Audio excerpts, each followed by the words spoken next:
Donald Trump threatened Russia with an economic war and called Lavrov's statement about the illegitimacy of Ukrainian President Volodymyr Zelenskyy nonsense.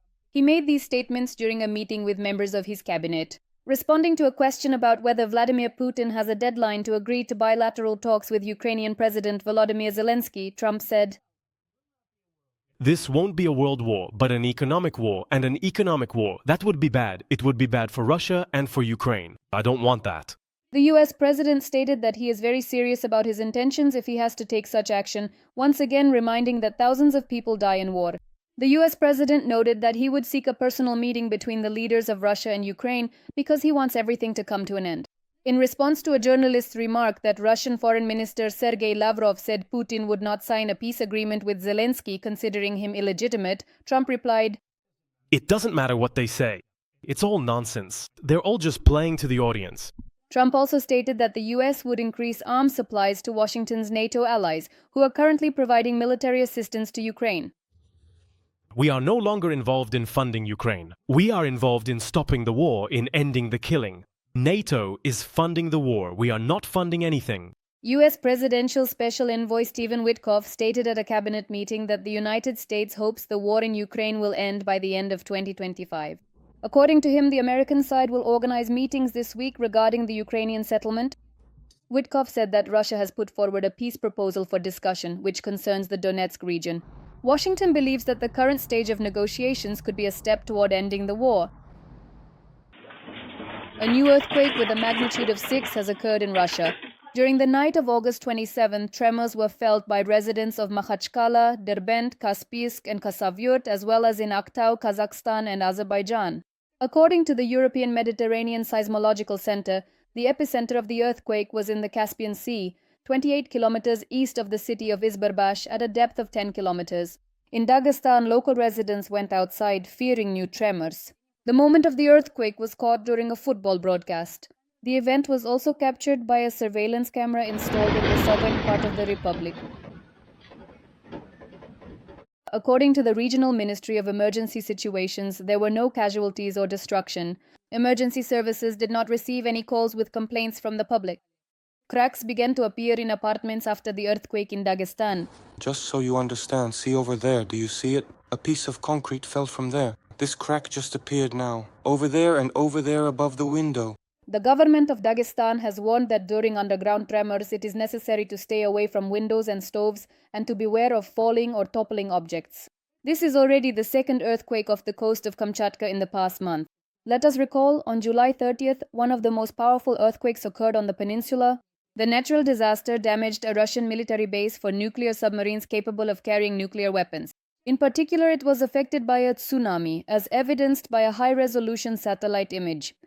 The images show that during the tsunami, the pier of the naval base in the close city of Vilyuchinsk was damaged. The tremors of the Earth's crust also awakened the volcanoes in Kamchatka. For the first time in 600 years, the Krasheninnikov volcano has begun to erupt. The president of Azerbaijan, Ilham Aliyev, gave an interview to the Al Arabiya TV channel where he spoke about the conflict with Russia, the Zengezur corridor, and relations with Armenia and Washington. According to Aliyev, the downing of a civilian aircraft by Russian forces and the reaction of Russian officials to the incident have caused great disappointment and dissatisfaction in Azerbaijan. "They struck the plane twice. Only the professionalism and courage of the pilots allowed the plane to land, and fortunately, it landed in Kazakhstan and not in Russia. It was damaged by a Russian air defense system. First of all, the plane should not have been shot down at all. However, it was a tragic mistake." The president of Azerbaijan cited as an example an incident during the Second Karabakh War, when Azerbaijan accidentally shot down a Russian helicopter that had approached the country's border. According to Aliyev, Azerbaijan immediately paid compensation to the families of the deceased pilots and to the Ministry of Defense. "We have not seen anything like that from Russia. We expected that sooner or later the investigation would be completed. But then these unfounded attacks on Azerbaijanis in Russia began.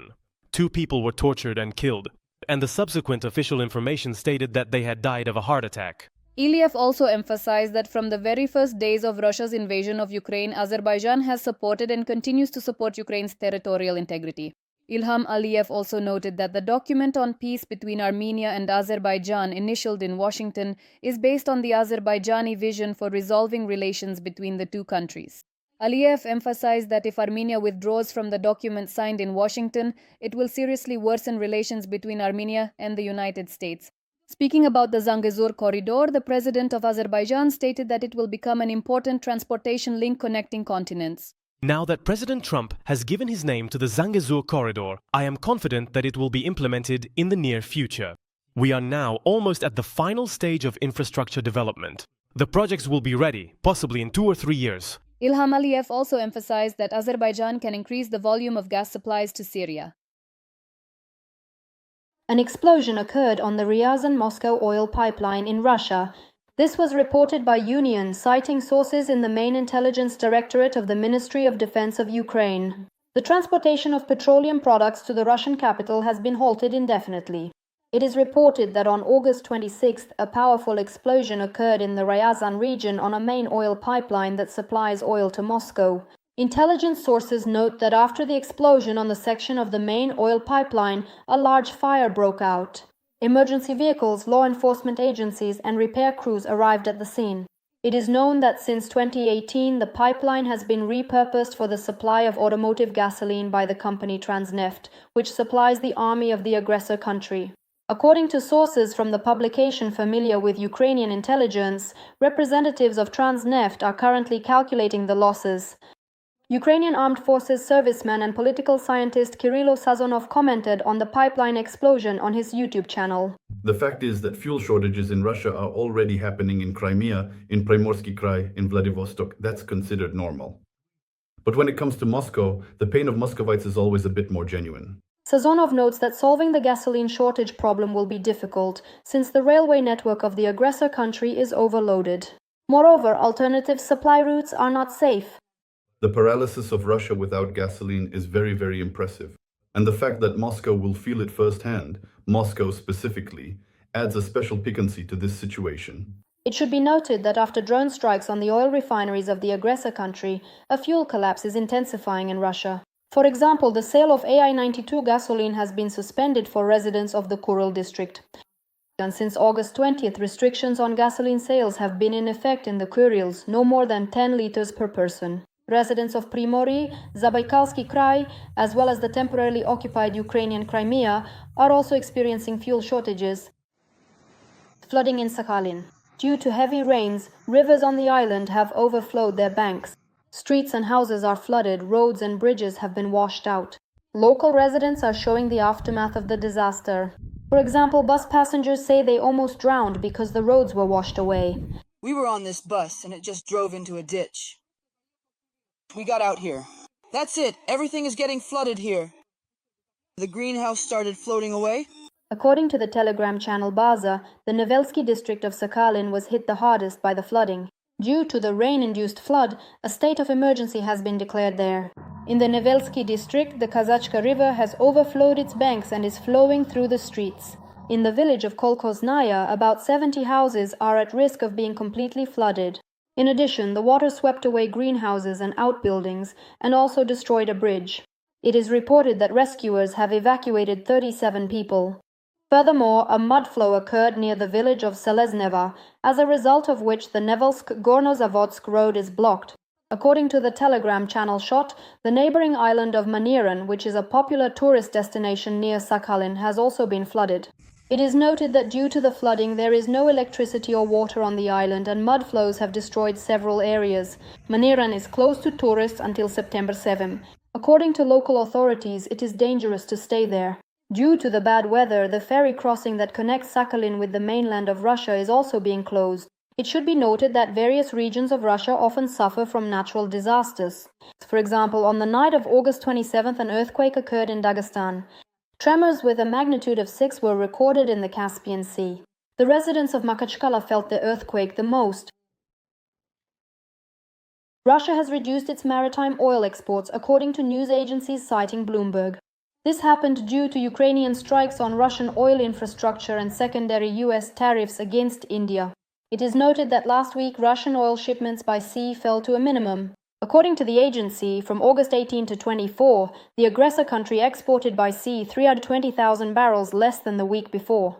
During this period, Russia shipped 19 million barrels of oil by sea, while the previous week it was more than 21 million barrels. The reduction in supplies was influenced in particular by Ukrainian drone strikes on the Unecha linear production dispatching station, which supplied oil to the port of Ust-Luga. The publication notes that oil exports were also affected by a drop in purchases from India by more than 500,000 barrels per day.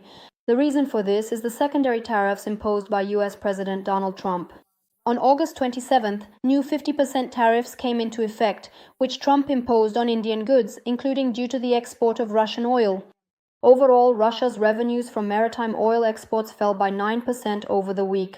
Meanwhile, the fuel crisis in several Russian regions continues.